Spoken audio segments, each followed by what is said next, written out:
Good evening, all the students who are joining this session. I welcome back you all. Today, we are just going to uh, complete our syllabus. What we were studying since a couple of days. Today, we will study diarrhea and typhoid. और इतना जो syllabus है वो हम लोग complete कर चुके हैं. And I will try my best if it, however, can be completed. National and international programs and policies for improving dietary nutrition and immune boosting food. इसको भी हम लोग कंप्लीट करेंगे. कोशिश हमारी ये है, बट टाइम के हिसाब से चलेंगे. हो सकता है अगर नहीं हुआ तो नेक्स्ट सेशन हम लोग कंप्लीट कर लेंगे, but we will try best to complete it because ये सिलेबस इम्पोर्टेंट है.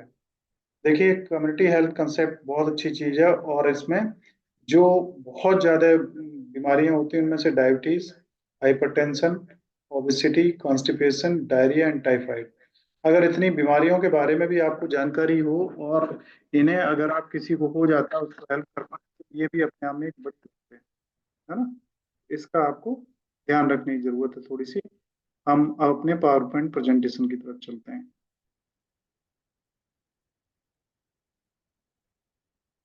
देखिए, इसमें यह है यूनिट 4 का पार्ट 3 है कम्युनिटी हेल्थ में.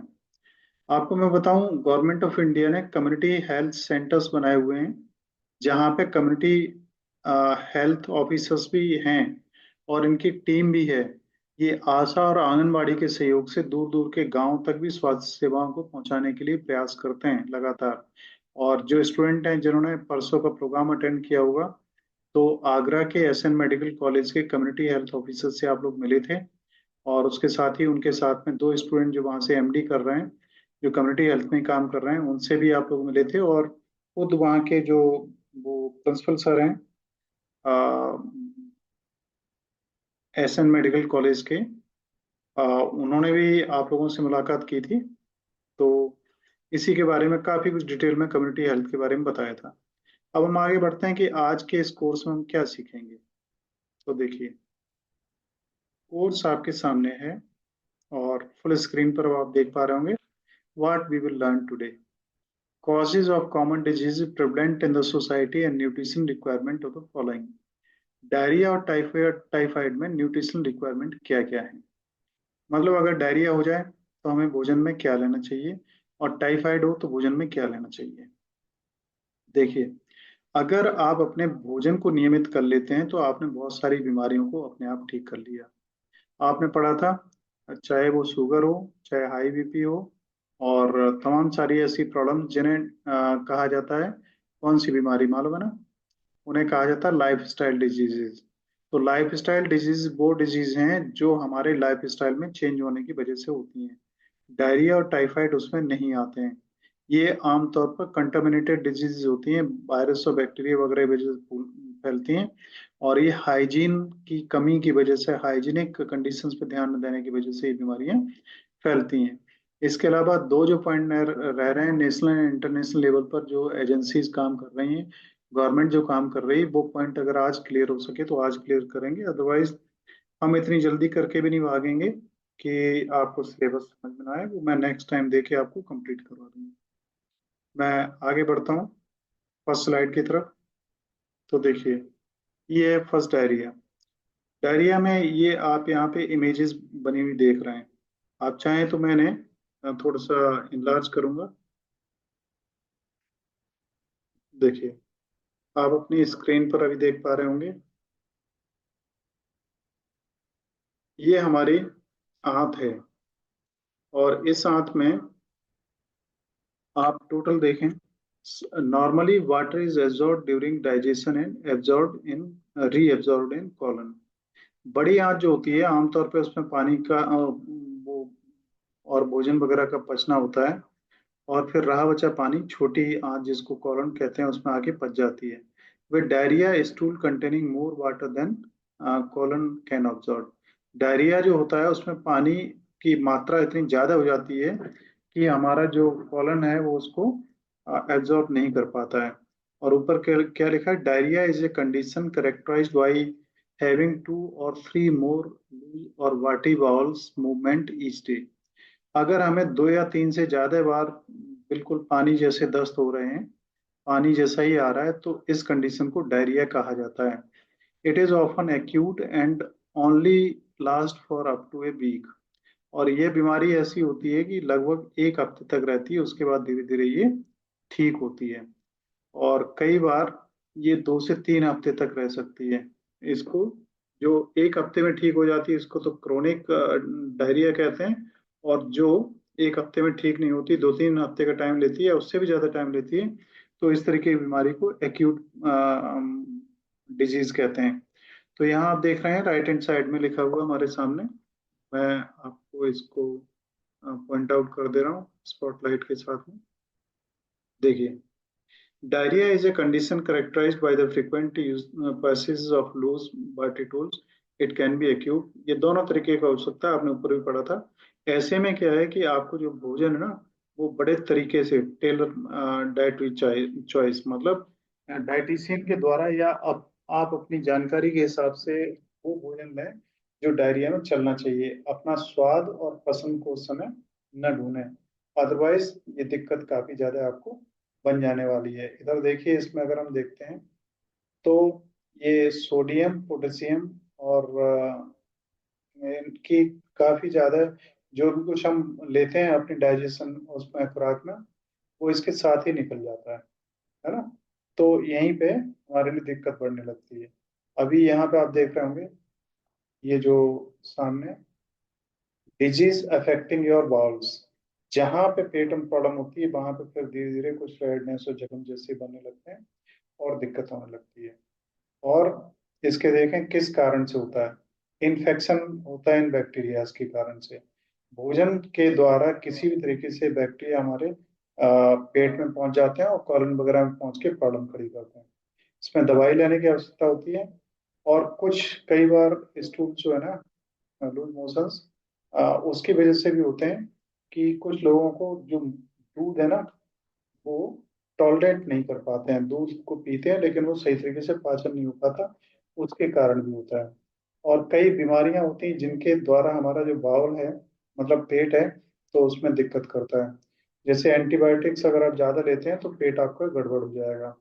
प्रोसीजर ऑन योर बाउल्स, तो इन्फेक्शन देखिए, जैसे ई कोलाई है, इसके द्वारा कोलाइटिस नाम का हमें दस्त लगते हैं, जिनमें बहुत बार बार पेट में दर्द होता है, बार बार जाना पड़ता है, वॉमिटिंग भी कई बार साथ में शुरू हो जाती है। और हमारे पेट में बहुत सारी मतलब दिक्कतें होने लगती हैं, और हमें फिर ग्लूकोज की ड्रिप वगैरह लगनी पड़ती है, क्योंकि सोडियम की मात्रा हमारे अंदर कम होने लगती है और पानी निकलने लगता है बहुत ज्यादा। ऐसे में हमारी जीभ सूखती है, पूरा शरीर कमजोर पड़ता है, और दर्द होता है पेट में, बहुत ज्यादा ऐंठन होती है, और हमें आराम नहीं मिलता। तो वाटर की कमी और सोडियम और पोटेशियम की कमी को पूरा करने के लिए जो सलाइन वाटर्स वगैरह चढ़ाए जाते हैं इंजेक्शन के थ्रू। फूड सेंसिटिव कुछ लोग होते हैं, उन्हें या तो लैक्टोज दिक्कत करता है, जैसे दूध है ना, दूध के अंदर लैक्टोज होता है, और फ्रक्टोज होता है फलों में, और ग्लूकोज होता है जो हम खाना खाते हैं चीनी वगैरह में उसमें। तो वो कई बार हेल्पफुल नहीं होता है, तो वो दिक्कतें करता है। या ग्लूटेन सेंसिटिव होते हैं। ग्लूटेन जानते हैं आप लोग क्या होता है? हमारा जो गेहूं हम खाते हैं, तो गेहूं में चिकनापन होता है। जैसे गेहूं की रोटी जब आप बनाते हैं तो गूंथते हैं जब आटे को, तो उसमें चिकनाहट आने लगती है। जितना गूंथते हैं चिकनाहट उतनी ज्यादा बढ़ती है। आप कभी क्या करिए, कच्चे दाने आधी मुट्ठी लीजिए और मुंह में रख के उन्हें खूब चबाइए, तो आप देखेंगे रबड़ की तरीके से वो बनने लगेंगे। ग्लूटेन नाम का एक केमिकल होता है जो इसमें प्रेजेंट होता है, उसी के कारण ये प्रॉपर्टी उनके अंदर आ, आ जाती है आटे में। मक्के के आटे में नहीं होता। उसे खूब मारो, उसमें ऐसा चिकनापन नहीं आएगा। ठीक है ना। आगे बढ़ता हूँ। मेडिकेशंस क्या है? एंटीबायोटिक्स का इसमें प्रयोग करना पड़ मेडिकेशंस जो होते हैं, कई एंटीबायोटिक दवाइयाँ भी जो हमारा गट में बैक्टीरिया होता है, गट कहते हैं आंत को।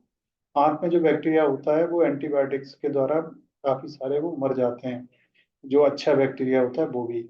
ये हमारे इस मेडिकेशन का एक साइड इफेक्ट होता है ना।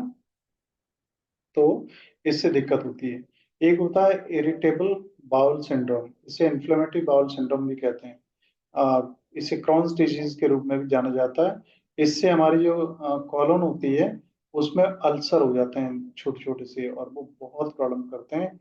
और इससे हमारे पेट में गैस भी बनती है, और गैस से जो डकारें आती हैं उससे हमारी आंत पे ज्यादा असर पड़ने से और दिक्कतें बढ़ती हैं।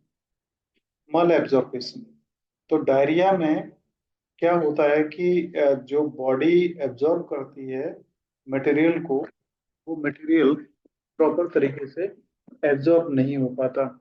और इसके साथ ही हमारी जो पेट है वो उसमें जो एब्जॉर्ब करने की क्षमता है वो गड़बड़ा जाती है। इसके कारण भी प्रॉब्लम बनती है। फंक्शनल डिसऑर्डर्स की अगर हम बात करें तो आईबीएस होता है, इरिटेबल बाउल सिंड्रोम। इसके द्वारा क्रोनिक डायरिया हो जाता है, लंबे समय तक लगातार पेट का रोग रहता है, पेट में दर्द रहता है, और पेट की जो जनरल हैबिट्स हैं उनमें भी चेंज आता है। स्ट्रेस एंड एनजाइटी, देखिए स्ट्रेस और एनजाइटी लगभग सभी बीमारियों का जनक है। आपके दिमाग में अगर स्ट्रेस होगा तो पूरे शरीर पर उसका असर पड़ेगा।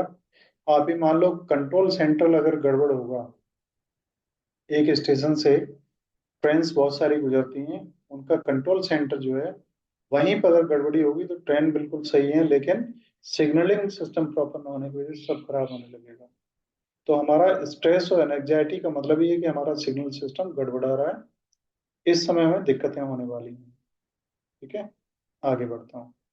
तो आप डायरिया में न्यूट्रिशनल रिक्वायरमेंट्स क्या होती हैं, है ना? कॉमन ऑफ ये डायरिया में common causes of diarrhoea, food allergy और इंटॉलरेंस। कई खाना जो है वो हमें एलर्जी करता है, इससे हमारा पेट गड़बड़ता है। डाइजेस्टिव डिसऑर्डर्स हुए, वायरसेस हुए, बैक्टीरिया हुए, पैरासाइट्स हुए, दवाइयाँ हुई, और कई खाने वाली चीजें हैं वो, और सर्जरी, ये कई कारण हमारे बनते हैं जिनकी वजह से हमें जो है आ, ये डायरिया हो सकता है। मैं आगे बढ़ता हूँ और देखता हूँ कि डायरिया होने पे आपको भोजन कैसा लेना चाहिए। देखिए, केले में सोडियम भी होता है और पोटेशियम भी होता है, ये बहुत अच्छा है, और मोशंस को भी टाइट करता है, ये आपको लेना चाहिए। इसी तरीके से यहाँ जो रखी हुई चीजें हैं आलू वगैरह, इसमें भी सोडियम पोटेशियम होता है, इसे भी लेना चाहिए। तो इसमें क्या है, देखिए हाइड्रेशन है, एक शब्द होता है डिहाइड्रेशन। डिहाइड्रेशन का मतलब होता है जो हाइड्रेशन की स्थिति है उसका उल्टा, मतलब पानी की कमी हो जाना शरीर में। तो हाइड्रेट करने के लिए हम क्या करेंगे, पानी ज्यादा पिए। लेकिन अनफॉर्चुनेटली जब डायरिया होता है और ज्यादा पेट खराब होता है, तो आप तो पीना चाहते हैं, पानी ज्यादा पीते भी हैं, लेकिन पेट भी बहुत ज्यादा भरा हुआ होता है, बट प्यास का एहसास खत्म नहीं होता। ऐसे में आपको इलेक्ट्रोल वगैरह साथ में लेना चाहिए, या आपको क्या करना चाहिए कि डॉक्टर से मिलके, डॉक्टर जैसा रिकमेंड करे वो दवाइयाँ और ग्लूकोज ड्रिप्स वगैरह लेनी चाहिए, है ना? तो इसमें एक चीज और है, चाय और कॉफी नहीं लेनी चाहिए। आप लेना चाहते हैं तो पानी ग्लास में लेके उसमें नींबू मिलाए, नमक मिलाए, वो आप लीजिए। थोड़ी सी चीनी भी उसमें मिला सकते हैं अगर आपको दिक्कत उसकी डायबिटीज की नहीं है तो। इसी को इलेक्ट्रोलाइट्स कहते हैं। इसमें सोडियम पोटेशियम और क्लोराइड होता है। तो डायरिया के पेशेंट्स को इसे लेना चाहिए, जिससे जो फूड हमारे अंदर है उसको थोड़ा सा एब्जॉर्ब किया जा सके, और हमारे पेट में कुछ ग्रेविटी बन पाए। इसके बाद हम आगे बढ़ते हैं। तो avoid caffeine and Sugri drinks, मैंने पहले ही बताया था। शुगर वाले ड्रिंक्स जैसे आप कोल्ड ड्रिंक पिए या कॉफी लें या चाय पिए, इन चीज़ों से आपको बचना चाहिए। क्योंकि जो कैफीन होता है वो सुस्ती लाएगा, और सुस्ती आने पर आपको दिक्कतें और भी ज़्यादा इसमें बढ़ेंगी, साथ में आपके बाउल को भी इरिटेट करेगा।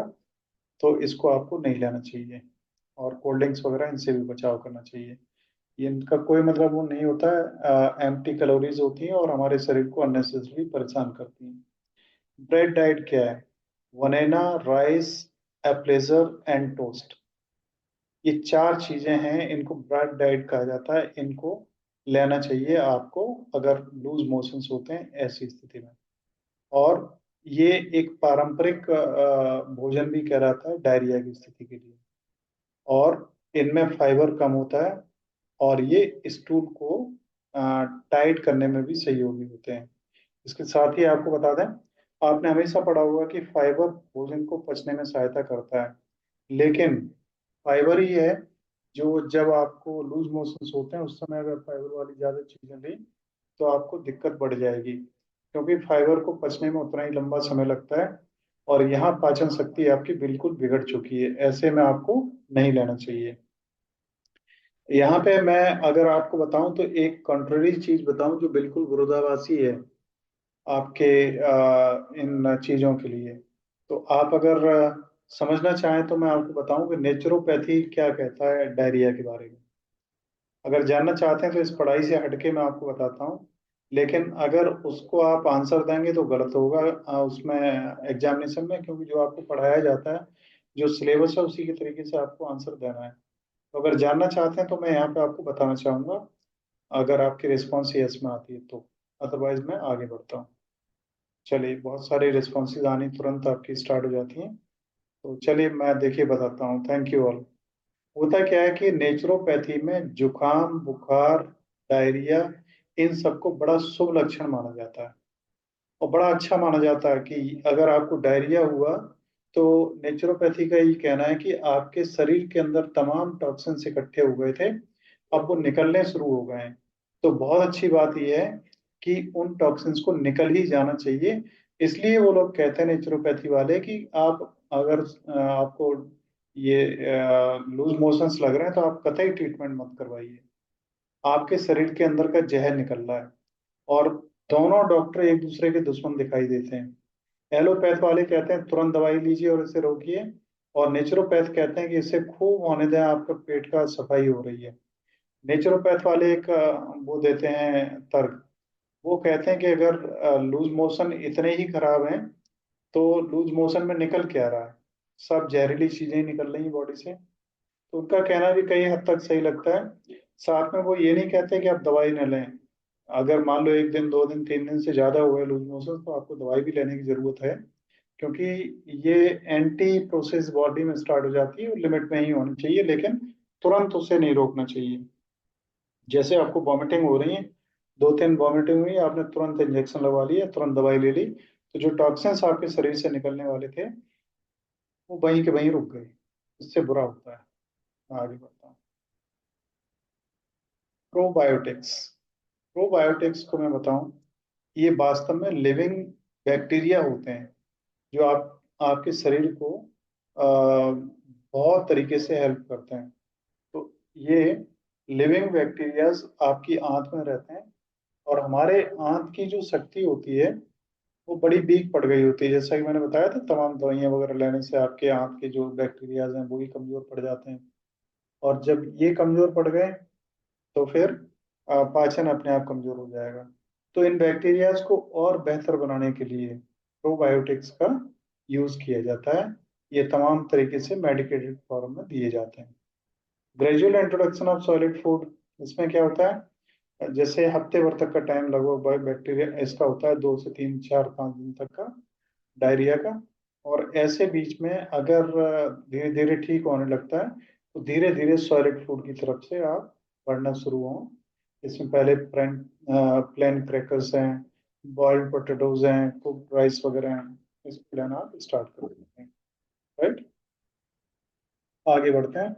Avoid high fibre foods. मैं पहले ही बता चुका था कि ज्यादा फाइबर वाले फूड्स को नहीं लेना चाहिए, और साथ में जैसे सलाद वगैरह आप ले रहे हैं तो उसे भी नहीं लेना चाहिए, क्योंकि पेट की जो शक्ति है वो आपकी कमजोर पड़ चुकी है, वो पाचन नहीं कर पा रही है। ऐसे में फल फ्रूट्स वगैरह आप लीजिए जो ऑलरेडी पके हुए हैं। और देखिए, आप भोजन पकाते हैं, लोग कहते हैं कि सब्जियां हम खूब खाते हैं लेकिन पका के खाते हैं। एक आम को, कच्चे आम को पकने में कितना समय लगता है, इसी तरीके से हर चीज को पकने में बहुत समय लगता है। और कच्चा जो होता है उसे अगर आप खाते हैं तो उसे शरीर को पचाना पड़ता है, तो शरीर को कितनी सारी एनर्जी का यूज करना पड़ता है ये आप सभी लोग जानते हैं। तो उस एनर्जी को अभी हमें बचाने की जरूरत है, क्योंकि उस एनर्जी को पेट में जो दिक्कत हो रही है उसे मैनेज करने की आवश्यकता है। और इसके साथ ही आपको मेडिकल असिस्टेंस भी लेनी चाहिए अगर आपको ज्यादा प्रॉब्लम हो रही है तो। आगे, नेक्स्ट हमारा जो टॉपिक है वो टाइफाइड है। टाइफाइड बहुत ज़्यादा फैलता है। और टाइफाइड एक वो होता है मच्छर से, फीमेल एनोफिलीज जो होती है उससे टाइफी नाम का एक बैक्टीरिया होता है, उसके द्वारा ही फैलता है, जिसे साल्मोनेली टाइफी बैक्टीरिया के नाम से जाना जाता है। और ये अ, हमारे through out the body affecting many organs, it can spread through out the body. तो ये फीवर आप जानते हैं, बहुत सारे लोग इसके बारे में जानते हैं, लेकिन इसमें हमें क्या भोजन लेना चाहिए, क्या सावधानी बरतनी चाहिए, कैसे क्या होना चाहिए, उसके बारे में कम जानते हैं। और ये कई बार इतना ज्यादा घातक हो जाता है कि इससे व्यक्ति की मौत भी हो जाती है। और टाइफाइड आमतौर पर जो पानी होता है, फ्रीज वगैरह के, या कूलर्स वगैरह का भरा हुआ पानी है, या नालियां वगैरह हैं, या कोई आपके पड़ोस में तालाब वगैरह हैं या नदियां वगैरह हैं जहाँ पानी क्या होता है कि इकट्ठा रहता है, वो फैल चलने वाला पानी नहीं होता। वहां पे ये बैक्टीरियाज लार्वा वगैरह पैदा करते हैं, और वहीं पे ये बैक्टीरिया इन्हीं मच्छरों के द्वारा ये या इनके द्वारा फैलता है तमाम तरीके से, हम लोगों को करता है ये इफेक्ट। अर्ली सिम्टम्स क्या होते हैं, कैसे जाने कि हमें टाइफाइड हो गया। कई लोग बुखार होता है, बुखार के चक्कर में बुखार का ही ट्रीटमेंट करते रहते हैं, टाइफाइड का ट्रीटमेंट नहीं हो पाता। ऐसी स्थिति में वो टाइफाइड दब भी जाता है और बहुत बुरी स्थिति से बनती, कई लोग मेंटली अपना बैलेंस खो चुके होते हैं इसमें। इसमें जो बुखार शुरू होता है वो 104 डिग्री तक लगभग पहुंच जाता है फahrenheit, जो 40 डिग्री के लगभग होता है, 37.5 रहता है आमतौर पर। उसके बाद में इसमें अचानक ठंड लगती है, सिर में दर्द होता है, कमजोरी महसूस होती है, थकान महसूस होती है, हमारी जो मसल्स हैं उनमें बहुत दर्द होता है, पेट में दर्द होता है, हमें डायरिया भी हो जाता है कई बार टाइफाइड की वजह से, या पेट में कब्ज हो जाती है, या लाल लाल जैसे दाने पड़ने शुरू हो जाते हैं, तमाम सारी प्रॉब्लम्स हमें होनी शुरू हो जाती हैं। टाइफाइड से कैसे बचें, इसके लिए ड्रिंकिंग के लिए सेफ और हाइजीनिक वाटर का यूज करें। पानी को हमेशा ढक के रखें, खुला न रखें, क्योंकि हवा के द्वारा या कीड़े मकोड़ों के द्वारा ये जो बैक्टीरिया हैं, साल्मोनेला टाइफी, ये प्रवेश कर जाते हैं। हाथ हमेशा अच्छी तरीके से पानी में धो के, साबुन वगैरह धोने के बाद ही खाना खाएं, क्योंकि हम तमाम जगह जाते हैं, तमाम चीज़ों टच करते हैं, और उस खाने को जब हम खाते हैं तो उसके थ्रू हमारे पेट में चला जाता है। कई बार क्या होता है, ये बैक्टीरिया हमारे पेट में जाते हैं और बहुत लंबे समय के लिए हमारे पेट में ये स्टोर रहते हैं, और समय आने पर फिर ये स्टार्ट होते हैं और बीमारी को पैदा कर देते हैं। और समय समय पर इसके वैक्सीनेशन लगाते रहें, और हमेशा हाइजीनिक प्रैक्टिसेस का यूज करें, है ना। फिर क्या है, फेशियल और oral transmission. The bacteria are typically spread through the ingestion of the food और water contaminated with the faeces of an infected person. अब क्या होता है कि जो आदमी, जिसको अगर ये प्रभावित हो जाता है, उसको बैक्टीरिया हो जाते हैं, तो वो जब लूज मोशन वगैरह होते हैं और वो खुले में जाता है, तो उसमें तमाम सारे ऐसे बैक्टीरियाज निकलते हैं ना। मैं बोल रहा हूँ ऑनलाइन क्लास ले रहा हूँ, थोड़ी देर में तो बैक्टीरिया इस तरीके से फैलता है फिर, है ना। और हवा में उड़ के वो बैक्टीरिया तमाम जगह पे जाके तमाम तरीके से फैलते हैं। अब इनके कैरियर्स क्या हैं। कैरियर्स में some individuals known as carriers may harbour the bacteria in their gall bladder और digestive system without showing symptom, they can still spread the infections to others. कई लोग ऐसे हैं जिनके गॉल ब्लैडर में ये बैक्टीरिया रहता है, या पेट के अन्य भागों में रहता है, और उनको बुखार नहीं आता, उनको बीमारी नहीं होती, लेकिन ये लोग इसके संवाहक बन जाते हैं बैक्टीरिया के, है ना। Contaminated food and water. हमारा जो पानी है वो साल्मोनेला टाइफी जो बैक्टीरिया उसमें आ जाता है, वही पानी हम पीते हैं, या कोई खाना जिसमें मक्खियां एक जगह से बैठती हैं दूसरी जगह बैठती हैं फिर वहां जाके बैठ जाती हैं, तो इनसे भी काफी कुछ इन्फेक्शन फैलता है। इसके बाद हम foods to eat during typhi bacteria. अगर आपको टाइफी बैक्टीरिया से आप प्रभावित हो गए हैं और आपको दिक्कत हो गई है, तो फिर वो फूड वगैरह आप कौन कौन सा डाइट में अपने में लें, फिर हमें ये देखने की जरूरत है ना। तो हाइड्रेशन के लिए आपको क्या करना है कि replace fluids lost due to fever. बुखार के कारण आपका फ्लूइड जो कम हो गया है बॉडी के अंदर, हाइड्रेशन हो गया है, उसे आपको मेंटेन करना है। और ये हाइड्रेशन वॉमिटिंग्स के द्वारा, आपको निकलने वाले अब ये क्या कहते हैं, पसीने के द्वारा, और गैस्ट्रो इंटेस्टाइनल डायरिया वगैरह के थ्रू जो हुआ है, तो इसको पूरा करने की जरूरत है ना। इसमें आपको क्या करना है, सॉफ्ट और इजिली डाइजेस्टेबल फूड्स लेने हैं। आप ज़्यादा से ज़्यादा जूसी फॉर्म में लीजिए, और कम कम थोड़े थोड़े से लीजिए। जैसे फल वगैरह भी लेते हैं तो वो भी थोड़े थोड़े लीजिए। और इसकी प्रारंभिक अवस्था जब होती है बीमारी की, तो आपको सॉफ्ट और आसानी से डाइजेस्ट होने वाले फूड्स की तरफ ध्यान देना है। इसमें राइस बेस्ड फॉरेज है, मतलब दलिया जो होता है वो लीजिए, उबले हुए आलू लीजिए, और बहुत अच्छी तरह से पकी हुई सब्जियां लीजिए। कच्ची सब्जियां बिल्कुल मनाही होती है, सब्जियां वो भी अच्छी तरह पकी हुई।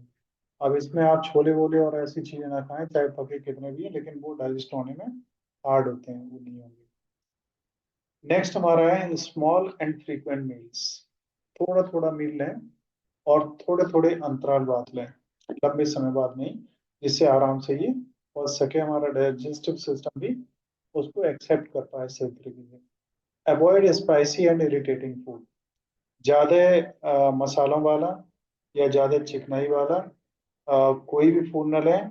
और ऐसा फूड न लें जो आपको इरिटेट करता है। जैसे कई लोगों को दूध जो है वो रिएक्शन करता है, तो फिर आप दूध बिल्कुल ना पिएं। कई लोगों को कुछ चीज़ें रिएक्ट करती हैं। कुछ लोग तो इतने ज़्यादा सेंसिटिव होते हैं, कई फ्रूट उन्हें रिएक्ट करते हैं। जैसे मैं खुद बताऊं, मेरे के लिए अमरूद मेरे को रिएक्ट करता है। मैं सर्दियों के खूब टाइम में भी अमरूद खाऊं तो मेरे शरीर से पसीना निकलने लगता है, जबकि गर्मी नहीं लगती, पसीना निकलने लगता है और टपकने लगता है, इवन पोजीशन ये बन जाती है। तो आपको फल कौन से खाने हैं वो भी, उनमें भी ध्यान रखना है। पहले भी हमने आपको बताया, सीजनल फ्रूट्स, है ना। और प्रोटीन रिच फ्रूट्स आपको खाने हैं। प्रोटीन रिच फ्रूट्स में लीन मीट्स है, एग्स हैं, डेयरी है, लेग्यूम है। लेकिन इन चीज़ों का ध्यान रखिए कि ये चीज़ें थोड़ी हैवी होती हैं, इन्हें अवॉइड करेंगे तो ज़्यादा अच्छा रहेगा। ये धीरे धीरे सॉलिडिटी की जब तरफ बढ़ते हैं, और 3-4 दिन हो जाते हैं हम ठीक होने की तरफ बढ़ते हैं, उस समय हमारे शरीर को, जो शरीर डिटोरिएट हो गया है, कमजोर हो गया, उसको बेहतर करने के लिए प्रोटीन रिच फूड्स की हमें जरूरत होती है। फिर विटामिन एंड मिनरल्स सप्लीमेंट्स भी आपको लेने होंगे, क्योंकि जो डेफिशिएंसी हो गई है उसको पूरा करने की आपको आवश्यकता है।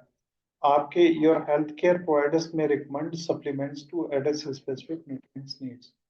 अब इसमें जिन जिन न्यूट्रिएंट्स की आपको कमी हो गई है उसको मेडिकल प्रैक्टिशनर ही बेहतर बता पाएगा। इसमें सोडियम, पोटेशियम क्लोराइड, और ये कैल्शियम, और साथ में तमाम चीज़ों की कमी हो गई होती है, इसके लिए मल्टीविटामिन वगैरह को वो आपको सजेस्ट कर पाएंगे।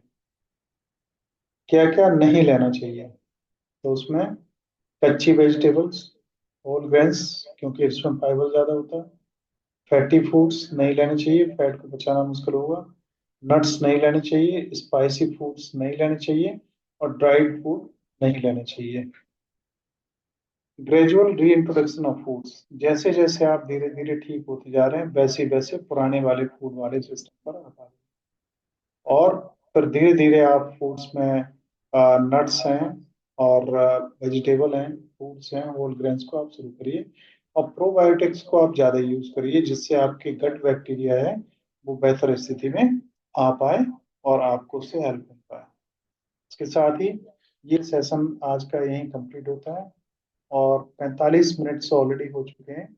ऐसी स्थिति में मेरे को लगता है दूसरा टॉपिक अगर मैं स्टार्ट भी करूंगा तो 9 बजे तक खत्म नहीं होगा। इसलिए मैं आज इसको यहीं पर रख रहा हूँ। अब मैं आप लोगों को एक मौका दे रहा हूँ कि आप में से किसी को अगर कोई प्रश्न पूछना है तो वो आप पूछ लीजिए। आपके माइक्रोफोन्स को मैं अनम्यूट अभी कर रहा हूँ। प्रश्न आपके सिलेबस से संबंधित होंगे तो ज्यादा अच्छा रहेगा। अब आप कोई भी प्रश्न पूछ सकते हैं, किसी का कोई सर हाँ मिल गया है क्या? सर जो टॉपिक रह गया उसके लिए आप कल क्लास लेंगे? कल तो मैं डेफिनेटली नहीं ले पाऊंगा, क्योंकि कल मेरे को बाहर जाना है। और परसों मैं पहुंचने का मेरा टाइम है शाम को, परसों भी क्लास नहीं लग पाएगी। जब भी मिलेगी मैं ग्रुप में मैसेज करूंगा।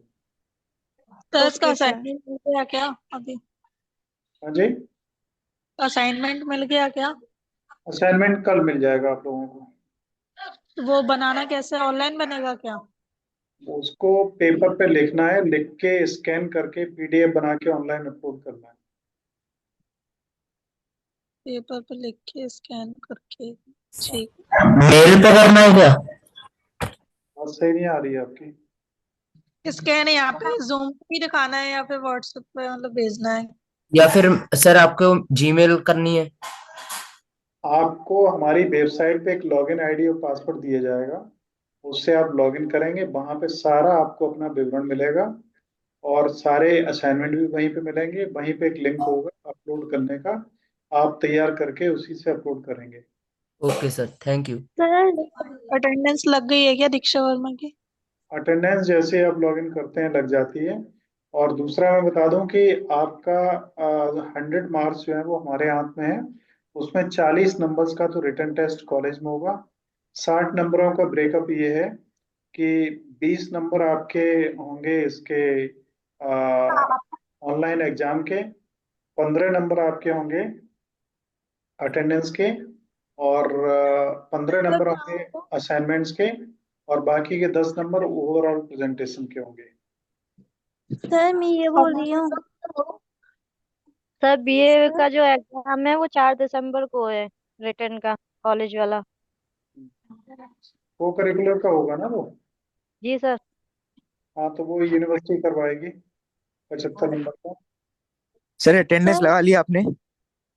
लगानी नहीं होती है, हमें वो ऑटोमेटिकली लगती है जब आप लॉगिन करते हैं। वो करिकुलर एग्जाम जो होगा वो 4 को सर होगा, फिर उसका और मैं ये फिर पूछना मैं चाह सर रही हूँ ऑनलाइन मतलब ऑनलाइन एग्जाम वो कब होगा? एक एक लोग बोलिए, उसकी पूरी इंफॉर्मेशन आपको दे दी जाएगी।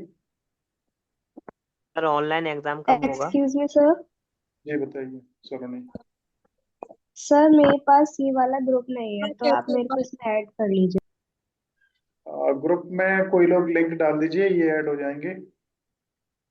सर और जी, सर ये बोल रही हूँ, हमारे पास तो एक ही फोन है तो हम तीनों लोग ऑनलाइन एग्जाम कैसे देंगे? अब ये आपको देखना पड़ेगा कि आपको अगर एक फोन है तो अलग अलग टाइम में एग्जाम दे सकते हैं। एग्जामिनेशन के लिए ईमेल आईडी आपकी तीनों की अलग अलग होनी चाहिए। मोबाइल नंबर घर सर में किसी के भी हों, डलवा दें अलग अलग number. Sir sir online online exam कब होगा होगा? कैसे? सर एक्चुअली मुझे आपसे क्वेश्चन पूछना था। पूछिए। सर ऑनलाइन सर एग्जाम कब जो है? परसों जो प्रोग्राम हुआ था उसमें आपने बोला था कि सर्टिफिकेट भी मिलेगा, तो सर वो कब मिलेगा? सर्टिफिकेट आपका वेबसाइट से आप लोग डाउनलोड कर पाएंगे, एक दो दिन में हम उसको तैयार करवा देंगे। Okay sir, thank sir online exam है कब? Sir hello. कोई नया प्रश्न सर पूछे तो अच्छा है, जो एक लोग प्रश्न पूछ लेते हैं हेलो उसको सर। रिपीट सर ना करें। मुझे क्वेश्चन ही तो पूछ सर रहा है। सर एक क्वेश्चन। बताइए। सर सर सर मुझे ऑनलाइन क्वेश्चन वो पूछना है कि जो आपने छोटी आंत और बड़ी आंत में जो समझाया था सर, उसमें छोटी आंत क्या करती है? बड़ी आंत में पाचन होता है काफी कुछ, उसके बाद जो भी कुछ बच जाता है वो छोटी आंत में होता है।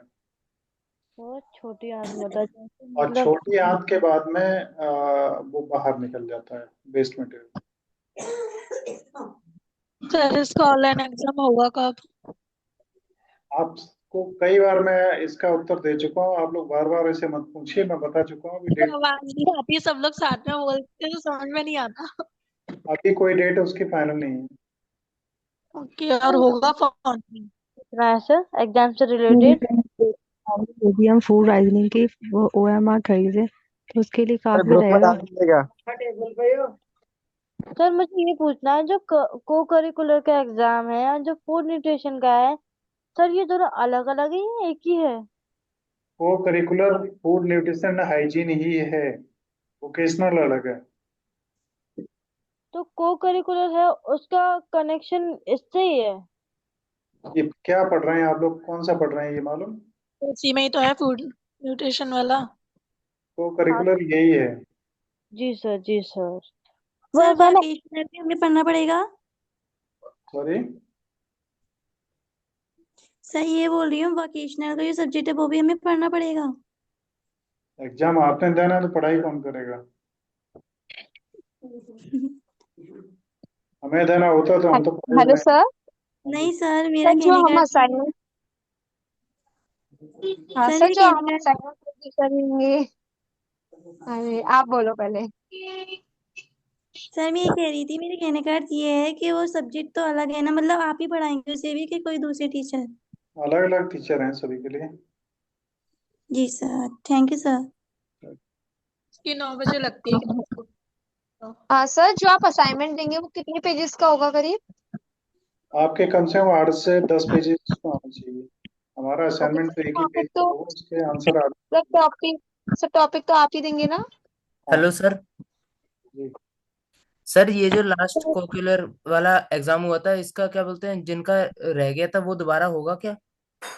उन्होंने क्या करना है उन्हें, मैंने रिपोर्ट तो भेज दी है जो एब्सेंट रहे हैं उनकी। सर असाइनमेंट कब तक जमा करना है? कल देंगे, उसमें सारा लिखा होगा, सारी इंस्ट्रक्शंस क्लियर होंगी। जी सर। नेक्स्ट पेज का टाइम आने जा रहा है, मैं इसको यही खत्म कर रहा हूँ। और अगर अभी भी किसी को कोई क्वेश्चन है तो आप जरूर पूछिए। नो सर, अब कोई सर क्वेश्चन। आप लिंक डलवा देना जरा group. Good evening sir. So thank you all for joining this class. एक क्लास और रह गई जो नेक्स्ट मंथ लेके कंप्लीट कर देंगे। आप लोग इनके थैंक यू सर। वीडियोस देख लीजिए और इनके सारे नोट्स हम प्रोवाइड कर देंगे आपकी क्लास में। तो till then take care and keep your study continue. So thank you all for joining.